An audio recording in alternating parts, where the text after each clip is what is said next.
Pemirsa, peredaran uang di Bali sebagai epicentrum pariwisata Indonesia cukup besar dengan nilai permintaan uang atau outflow tercatat sebesar 1,75 triliun rupiah dan jumlah uang yang disetorkan masyarakat ke BI atau inflow tercatat sebesar 4 triliun rupiah pada triwulan 1 2021.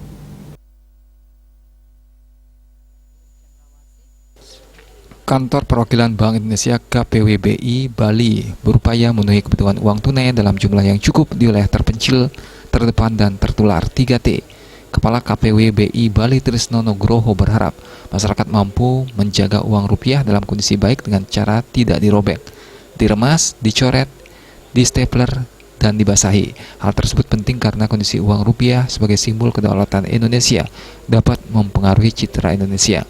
Secara keseluruhan, Trisno menjabarkan peredaran uang di Bali sebagai epicentrum pariwisata Indonesia cukup besar dengan nilai permintaan uang atau outflow tercatat sebesar 1,75 triliun dan jumlah uang yang disetorkan masyarakat ke BI atau inflow tercatat sebesar 4 triliun pada triwulan pertama 2021.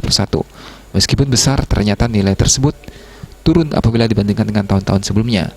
Itu menggambarkan ekonomi Bali yang terkontraksi cukup dalam karena pengaruh COVID-19. Salah satu penyebab adalah adanya pembatasan mobilitas masyarakat sehingga jumlah turis baik domestik maupun mancanegara berkurang secara signifikan.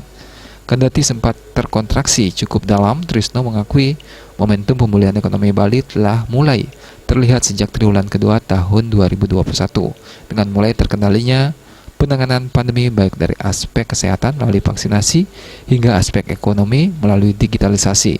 Oleh karena itu, selain memastikan ketersediaan rupiah, BI juga mendorong transformasi digital khususnya dalam hal sistem pembayaran. Suardika Bisnis Bali melaporkan.